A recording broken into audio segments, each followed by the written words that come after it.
여러분 안녕하십니까. 광주 MBC 뉴스투데이입니다. 먼저 오늘의 주요 뉴스입니다. 불법으로 조업하던 중국 어선 선장이 해경이 쏜 실탄에 맞아 숨졌습니다. 해경은 집단 저항에 맞섰다고 밝혔고 중국 영사관은 강한 유감을 나타냈습니다. 장만채 전라남도 교육감이 고등학생들의 9시 등교는 원칙적으로 반대한다고 밝혔습니다. 문화재 발굴 사업 예산이 영남권에 편중되고 편중 현상이 갈수록 심화되고 있습니다. 한미일 3국 태풍센터의 태풍 위치 예보가 최대 300km 가까이 차이가 나는 것으로 나타났습니다. 어제 해경이 쏜 총탄에 중국 어민이 숨진 사고와 관련해 해경은 경찰관 안전이 위협받는 급박한 상황에서 총기를 사용했다고 밝혔습니다. 총기 사용은 인명피해 최소화가 원칙인데 사망자가 발생한 데다 해경의 말을 뒷받침할 만한 증거도 없어서 논란은 불가피할 것으로 보입니다. 양현승 기자가 보도합니다. 숨진 중국 어민은 등에 총을 맞았습니다. 탄환은 등을 관통한 뒤 아랫배 방향으로 진행하다 멈췄습니다.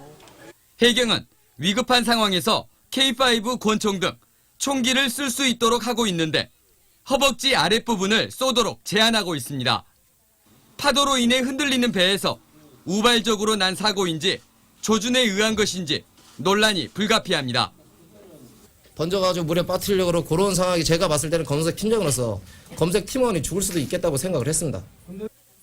해경은 이번 단속에서 맥주병과 칼 등 흉기 위협은 물론 해경의 헬멧을 벗기고 목을 조르는 과격 행위도 있었다고 말합니다. 그러나 해경은 카메라 배터리가 방전됐다는 이유로 중국 어민들의 폭력과 공무집행 방해 행위, 불법 조업 혐의를 뒷받침할 증거를 남기지 못했다고 당초 밝혔습니다. 그러다 뒤늦게 영상을 일부 찾아냈다며 짧은 난투 장면을 공개했습니다. 배터리가 나갔다고 했었는데 이제 조금씩 녹화된 이런 부분인 것 같아요. 전체가 다 되지는 않고. 중국 어민들의 난동이 멈춘 뒤 공무집행을 방해했던 중국 어선들을 별도로 단속하지 않은 해경은 납포한 어선마저 현장에 남겨두고 함정을 철수했지만 그 이유는 설명하지 않고 있습니다. 한편 광주 중국 총영사관은 초유의 사고에 대해 경악하고 강력히 불만을 표한다고 밝혔습니다. MBC 뉴스 양현승입니다. 세월호 참사 당시 근무를 소홀히 한 혐의로 기소된 진도 VTS 소속 해경들에 대한 재판에서 쟁점이 됐던 사무실 CCTV 증거 채택 여부가 보류됐습니다. 어제 광주지법에서 열린 첫 공판에서 재판부는 해경이 삭제한 관제실 내 CCTV 영상 자료는 위법하게 수집된 증거라는 변호인 의견과 관련해 해당 장면의 증거 채택 여부를 보류하고 검찰에 자료 보완을 요구했습니다. 검찰은 관제실 내 CCTV가 해경이 직무를 유기한 혐의를 입증할 증거라고 하고 있고 변호인은 CCTV 영상은 직원들의 근무를 감시하기 위한 용도가 아니므로 증거가 될 수 없다고 맞서고 있습니다. 강기정 의원은 국민권익위원회 국정감사에서 권익위가 국민신문고에 인터넷으로 접속한 민원인 수백만 명의 개인정보인 IP 주소를 무단으로 7년 동안 보관하고 있었고 이 중 일부를 경찰에 제공했다고 주장했습니다. 강 의원이 권익위로부터 제공받은 국감자료에 따르면 2008년부터 최근까지 453만 건의 민원인 IP 주소를 근거 없이 수집해 보관해왔고 이 가운데 경찰의 수사 협조 요청에 72건을 제공한 것으로 드러났습니다. 강 의원은 이 같은 행위가 시민 사회단체와 정부 비판 인사들에 대한 감시와 지속적 정보 수집 차원일 가능성이 있다고 주장했습니다.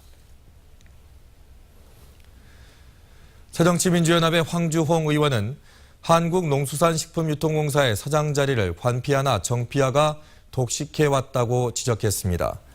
황주홍 의원은 농수산식품유통공사의 역대 사장 16명 중 11명은 농림부 장 차관을 비롯한 고위 공무원 출신이었고 나머지 5명은 정치인 출신이었다고 밝혔습니다. 특히 농림부 차관으로 퇴임한 뒤 AT 사장으로 부임한 경우가 16명 중 4명이었다며 인사 시스템 개혁을 주문했습니다.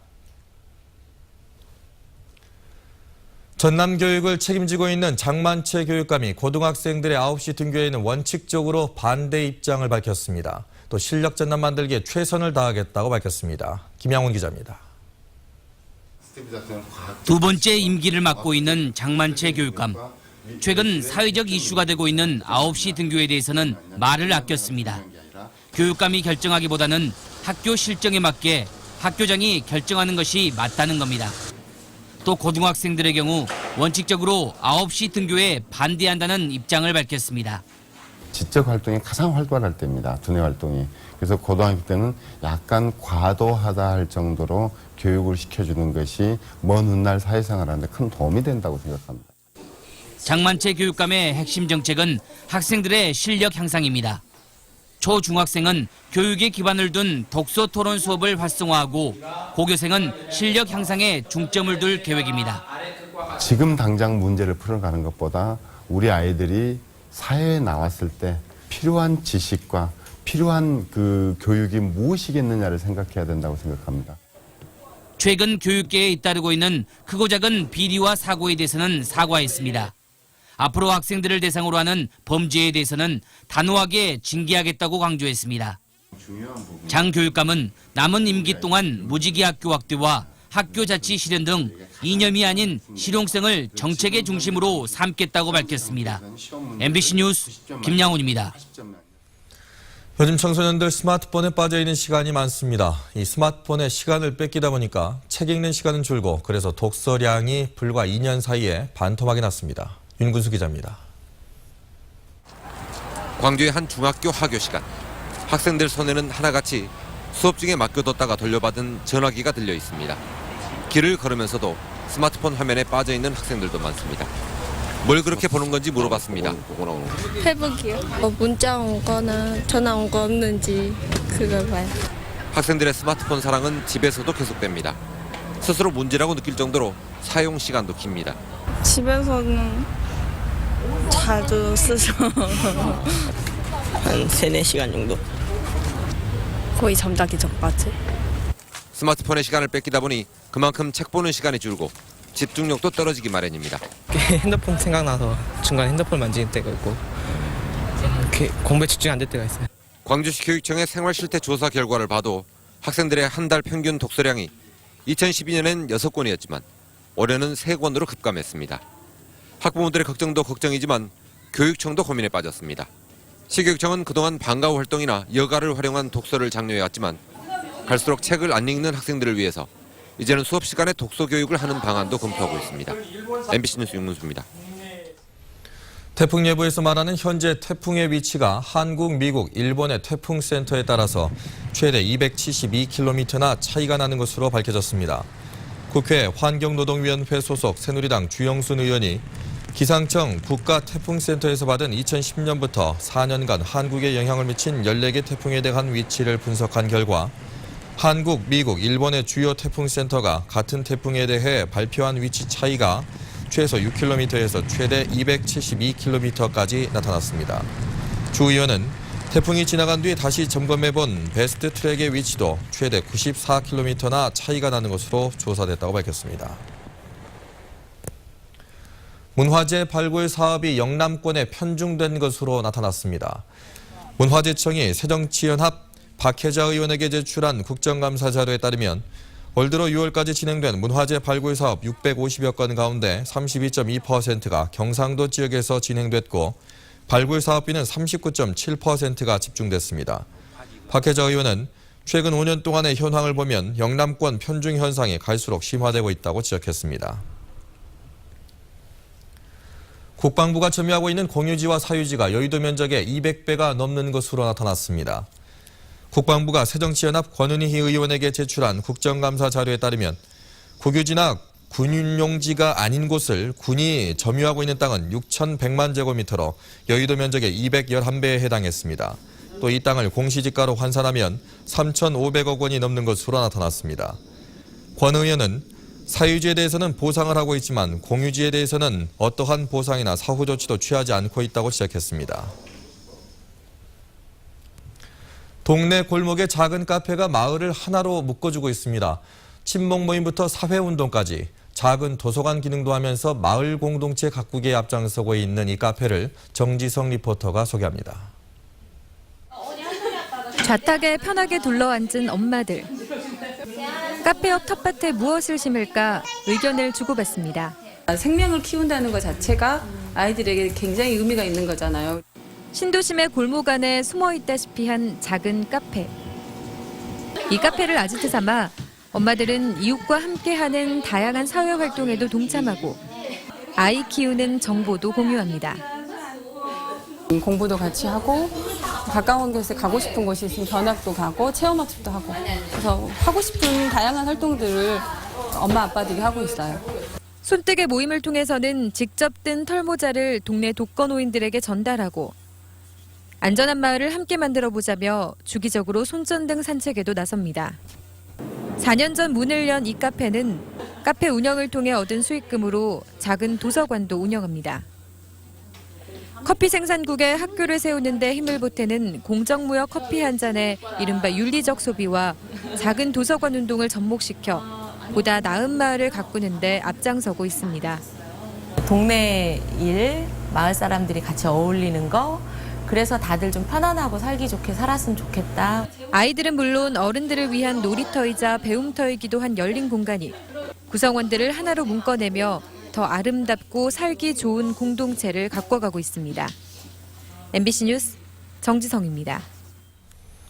독감 예방 접종이 시작된 가운데 예년과 같은 백신 부족 사태는 없을 것으로 보입니다.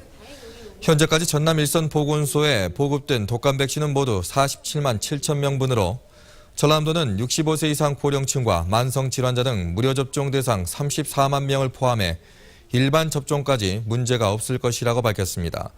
보건당국은 통상적으로 독감이 퍼지는 12월 이전에 예방접종할 것을 권장하고 있습니다. 전남도가 영어와 중국어 등 외국어가 함께 표기된 관광안내 표지판 3천여 개를 일제 정비합니다. 전남의 관광안내 표지판 상당수는 외국어가 잘못 표기돼 있거나 식별이 곤란해 제 역할을 하지 못하고 있다는 지적을 받고 있습니다. 세계적으로 유명한 악극 까르미나 보라나가 음악 애호가들의 관심 속에 광주에서 처음으로 공연됐습니다. 광주 문화예술회관에서 열린 까르미나 보라나 공연에서는 합창단과 교향악단, 무용단 등 광주 시립예술단의 단원들과 국립합창단이 함께 무대를 꾸몄습니다. 1937년 프랑크푸르트에서 초연된 이 작품은 현대음악의 영역을 확장하는 데 공헌한 것으로 평가받고 있습니다. 서김은 화가의 18번째 개인전이 광주 동구 갤러리 D에서 열리고 있습니다. 인간과 자연을 주제로 열리는 이번 전시에서 서김은 화가는 자연에 대한 경외와 공존을 향한 염원을 서정적이고 맑은 화폭에 담아 선보이고 있습니다. 전남대 교수로 재직 중인 서김은 화가는 인간의 이기심으로 멀어진 자연과의 관계를 다시 평화로운 공존의 관계로 만들고 싶은 소망의 메시지를 이번 전시에 담았다고 말했습니다.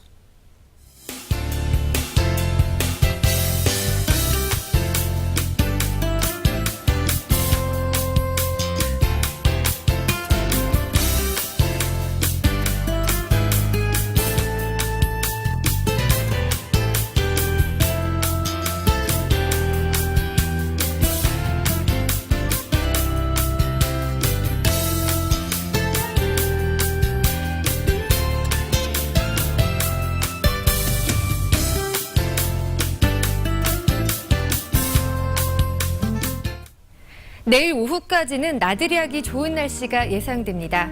오늘 쾌청한 가운데 광주 28도까지 오르겠는데요. 어제만큼 덥겠습니다. 반소매 옷차림에 외투를 걸쳐 입으시는 게 좋겠습니다.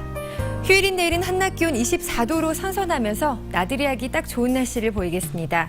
다만 밤부터는 남동부 지역을 중심으로 비가 시작되겠는데요. 광주 전남 지역은 모레 오전까지 5에서 20mm의 비가 내리겠습니다. 이 시각 장성과 나주 11도, 화순 12도, 광주 15도를 가리키고 있습니다. 낮 최고 기온 장성과 담양 27도, 영광과 나주, 광주 28도, 화순 29도로 어제와 비슷하겠습니다.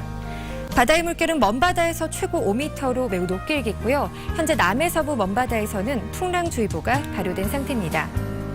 내일부터 모레 오전까지는 태풍 봉퐁의 간접 영향을 받겠는데요. 때문에 광주 등 내륙 지역에서는 평소보다 바람이 약간 강하게 불겠습니다. 날씨였습니다.